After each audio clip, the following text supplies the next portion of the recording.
Now we start with reverse bias.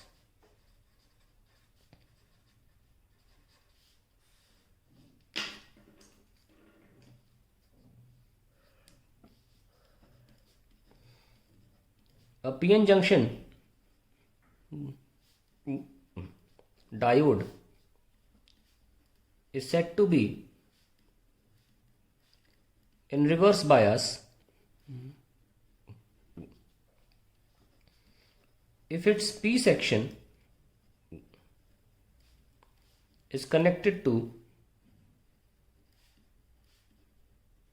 Lower potential, मतलब उल्टा है अपने फॉरवर्ड बायस से, एंड एन सेक्शन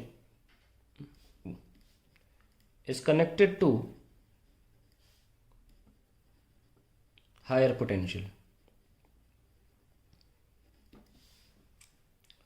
दिखाते हैं कैसे लगता है दिखने में।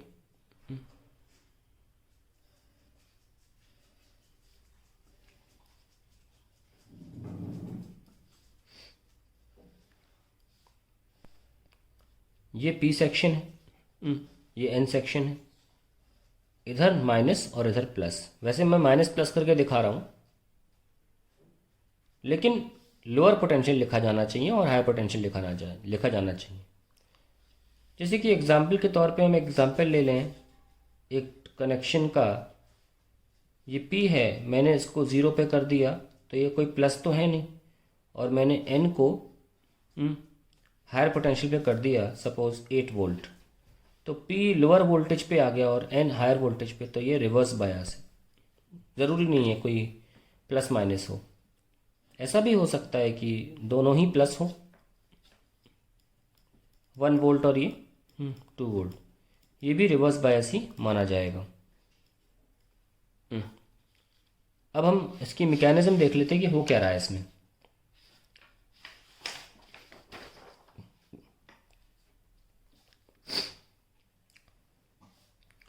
ये हमारा पेन जंक्शन डायोड है,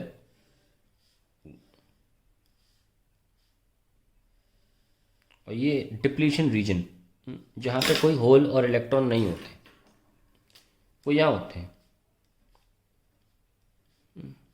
holes electrons.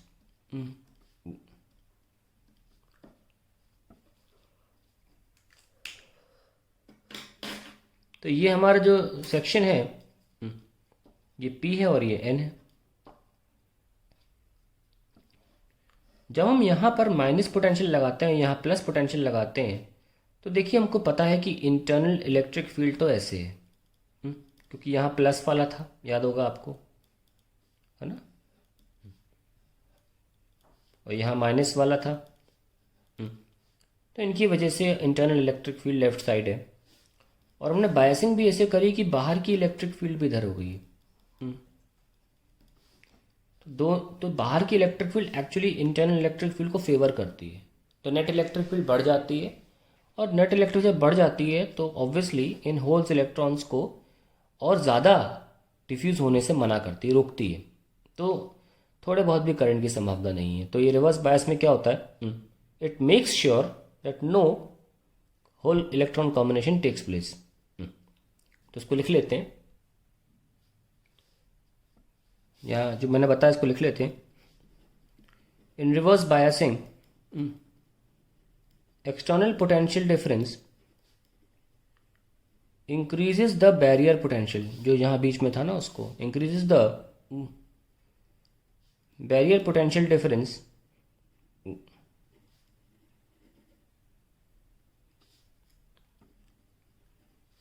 And both sides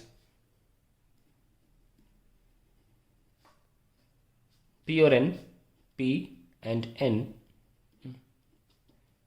electrons and holes are pulled away from the depletion region। तो जैसा कि मैंने बताया कि ये इलेक्ट्रिक फील्ड एक्स्ट्रा आ गई है, ये होल्स को अलग जगह ले जाएगी,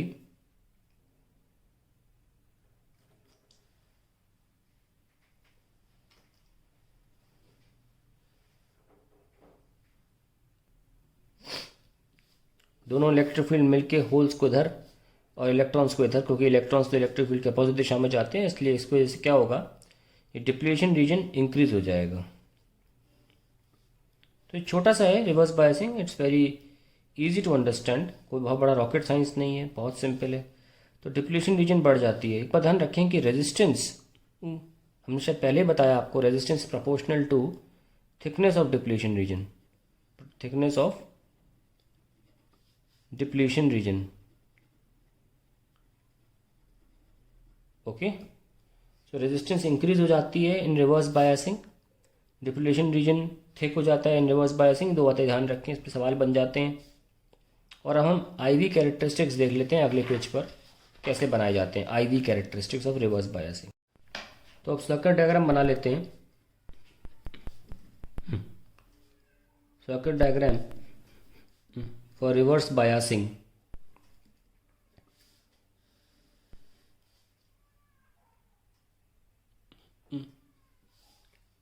तो ये हमारा PN जंक्शन डायोड है, P और N।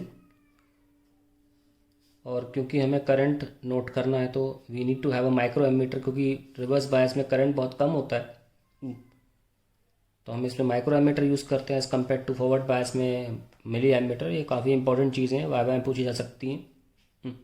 रिवर्स बायस में करंट कम होता है तो माइक्रो एमीटर यूज़ किया जाता है। ये वोल्ट मीटर, और अलग अलग वैल्यूज़ के लिए we need a rheostat as well. P है तो यहाँ नेगेटिव, N है तो पॉजिटिव। तो ये आ गया circuit diagram for a reverse bias. अब हमको IV कैरेक्टरिस्टिक्स बनानी है। करंट हो गया, वोल्टेज हो गया, क्योंकि रिवर्स बायस है तो वोल्टेज नेगेटिव रीजन में होगा।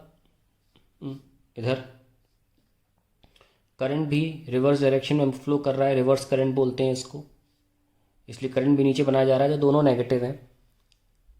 और स्टार्टिंग में थोड़ा सा करंट होगा, थोड़ा सा करंट माइनॉरिटी चार्ज कैरियर्स की वजह से है। मैं समझाता हूँ अभी थोड़ी देर में उसको, पहले यहाँ देखिए। थोड़ा सा करंट तो यहाँ पे भी होगा, जैसा कि आपने फॉरवर्ड बायस में भी देखा था। फिर एक सडनली एक वोल्टेज ऐसी आएगी जहाँ पर बहुत सडन राइज होगा करंट का, even for a very small increase in voltage in reverse direction. इस रीजन को बोलते हैं ब्रेक डाउन रीजन। कहाँ से लेकर कहाँ तक, यहाँ से लेकर यहाँ तक ब्रेक डाउन रीजन बोलते हैं। ठीक है, और क्योंकि हमारे सिलेबस में पहले जीनर डायोड था, अभी इस साल तो नहीं है, जो अगर जीनर ब्रेक डाउन की बात करें तो बिल्कुल स्टीप होता है, स्ट्रेट। ये थोड़ा सा मैंने घुटने ऐसा बनाया है, हल्का सा स्लांट, तो ये एवलांच ब्रेक डाउन माना जाता है। क्या बोलते हैं इसको, एवलांच ब्रेक डाउन। जो नॉर्मल ब्रेक डाउन हम VN जंक्शन डायोड में पढ़ते हैं वो एवलांच ब्रेक डाउन होता है, और जो स्पेशल होता है जीनर डायोड के साथ जुड़ा हुआ होता है उसे जीनर ब्रेक डाउन बोलते हैं। दोनों की मैकेनिज्म में फ़र्क है, मैकेनिज्म में जाएंगे ज़रूर, पर ये IV कैरेक्टरिस्टिक पहले बना लीजिए, क्योंकि अगर बोर्ड एग्जाम में आपसे सिर्फ IV कैरेक्टरिस्टिक पूछी जा रही है तो आप ये बनाकर डायग्राम बना के छोड़ सकते हैं, फिर आपको डिटेल में नहीं जाना कि ब्रेक डाउन हो कैसे रहा है। इसलिए मैंने पहले एक तरीके का सेगमेंट ख़त्म किया है कि आप मार्क कैसे करेंगे। ये रीजन ब्रेक डाउन रीजन कहा जाएगा, और इसको हम बोलते हैं रिवर्स सैचुरेशन करंट। क्या बोलते हैं, जितना भी करंट आपको मिल रहा है यहाँ से लेकर यहाँ तक, हम बोलते हैं उसे रिवर्स सैचुरेशन करंट। ये सब चीज़ें मार्क ज़रूर करिए इसमें। आगे बढ़ते हैं, और ध्यान रखें एक्सिस पर लिखेंगे माइक्रो एमीटर, और यहाँ नॉर्मल वोल्टेज रहता है।